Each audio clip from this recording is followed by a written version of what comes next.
गुरुजी, शुक्राना गुरुजी, अनंतम अनंतम शुक्राना गुरुजी। गुरुजी के चरणों में कोटि कोटि प्रणाम और सारी संगत को जय गुरुजी। संगत जी, इस चैनल पर गुरुजी के प्यारे प्यारे सत्संग सुनाए जाएंगे। गुरुजी के सत्संग सुनने के लिए चैनल को लाइक, शेयर व सब्सक्राइब करें व बेल नोटिफिकेशन को ऑन कर लें, ताकि जब भी कोई प्यारा सा सत्संग हो वो सबसे पहले आप तक पहुँचे। संगत जी, गुरुजी हमें हर पल ब्लेस करते हैं तथा हमारी हर प्रकार की परेशानी और कष्टों को कैसे समाप्त कर देते हैं हमें पता भी नहीं चलता। संगत जी, गुरुजी अपनी प्यारी संगत पर अपनी कृपा दृष्टि बनाए रखें, इसलिए जुड़े रहें, स्वस्थ रहें, मस्त रहें। जय गुरुजी। संगत जी, ये सत्संग एक आंटी जी का है। आंटी जी कहती हैं कि सत्संग शुरू करने से पहले मैं मंत्र जाप करना चाहूँगी। ओम नमो शिवाय, शिव जी सदा सहाय। ओम नमो शिवाय, गुरु जी सदा सहाय। ओम नमो शिवाय, शिव जी सदा सहाय। ओम नमो शिवाय, गुरु जी सदा सहाय। संगत जी, आंटी जी कहती हैं कि मेरी शादी को लगभग 3 साल हुए हैं और इन 3 सालों में मेरे और मेरे पति पर ब्लैक मैजिक किया जा रहा था, जो अपने ही परिवार वालों द्वारा किया जा रहा था, जिनका मैं सत्संग में नाम नहीं लेना चाहती। संगत जी, मेरे पति के माता पिता नहीं हैं। एक बड़ा भाई व भाभी है जो हमारी शादी के पहले से ही उन पर ब्लैक मैजिक करते आ रहे हैं। इसलिए संगत जी, हम जो भी काम करते हैं हमारा वो काम चलता ही नहीं और थोड़े दिनों बाद हमें काम बंद करना पड़ता है। आंटी जी कहती हैं कि पहले हमने जूस की ठेली लगाई, वो बंद हो गई। फिर सब्जी की ठेली लगाई, वो भी नहीं चली। उसके बाद फ्रूट की ठेली लगाई तो उस पर भी कोई ग्राहक नहीं आता था।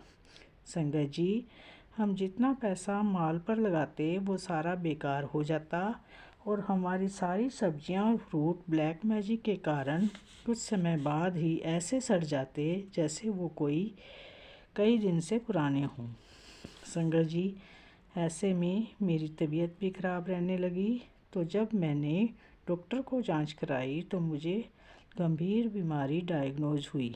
संगत जी, मुझे कैंसर हो गया था और मैं सूख कर बिस्तर पर लग गई थी। संगत जी, फिर मेरे माता पिता मुझे अपने साथ ले गए। वो मुझे टॉयलेट बाथरूम भी खुद से करवाते। उसके बाद हमें कहीं से गुरुजी के बारे में पता चला तो हम गुरुजी के दरबार छतरपुर गए। वहाँ से जल प्रसाद, चाय प्रसाद, लंगर प्रसाद ग्रहण किया और वापस आते वक्त गुरुजी का जल प्रसाद घर ले आए। संगत जी, मैंने घर आकर गुरुजी के जल प्रसाद से दवाइयाँ लेनी शुरू करी और गुरुजी का मंत्र जाप मन ही मन में करती रही। धीरे धीरे मेरी स्थिति में सुधार होता चला गया। संगत जी, किसी समय मैं बिस्तर से उठ नहीं पाती थी, लेकिन अब गुरुजी की कृपा से मैं अपने सब काम अपने आप करने लगी हूँ। गुरुजी ने मुझे हेल्थ ब्लेस की। मैं अभी तक पूरी तरह से ठीक तो नहीं हूँ, परंतु मुझे विश्वास है कि गुरुजी मुझे बिल्कुल स्वस्थ करेंगे। जय गुरुजी। शुक्राना गुरुजी, मुझ पर अपनी कृपा दृष्टि बनाए रखने के लिए लख लख बार शुक्राना गुरुजी। संगत जी, ये सत्संग एक और आंटी जी का है। आंटी जी कहती हैं कि सत्संग शुरू करने से पहले मैं मंत्र जाप करना चाहूँगी। ओम नमो शिवाय, शिव जी सदा सहाय। ओम नमो शिवाय, गुरु जी सदा सहाय। ओम नमो शिवाय, शिव जी सदा सहाय। ओम नमो शिवाय, गुरु जी सदा सहाय। संगत जी, आंटी जी कहती हैं कि ये सत्संग मेरी मम्मी का है।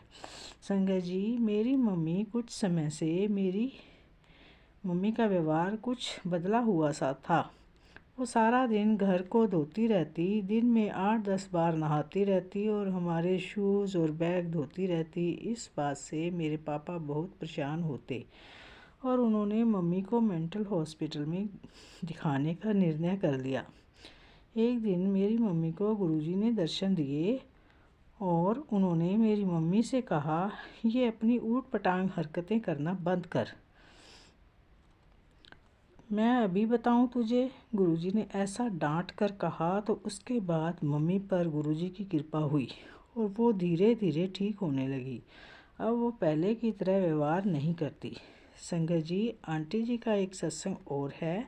आंटी जी कहती है कि मेरी परीक्षा शुरू होने वाली थी और मुझे परीक्षा वाले दिन बहुत घबराहट होती थी। घबराहट के कारण मैं जो भी घर से याद करके जाती वह भूल जाती थी। फिर मुझे गुरुजी का लॉकेट स्वरूप मिला, जिसको मैं परीक्षा वाले दिन अपने साथ लेकर जाती। संगत जी, अब मैं परीक्षा में बिल्कुल नहीं घबराती और मेरे सभी पेपर अच्छे गए और मेरे मार्क्स भी अच्छे आ गए हैं। जय गुरुजी, शुक्राना गुरुजी, अनंतम अनंतम शुक्राना मेरे साथ रहने के लिए, अनंतम अनंतम शुक्राना। जय गुरुजी।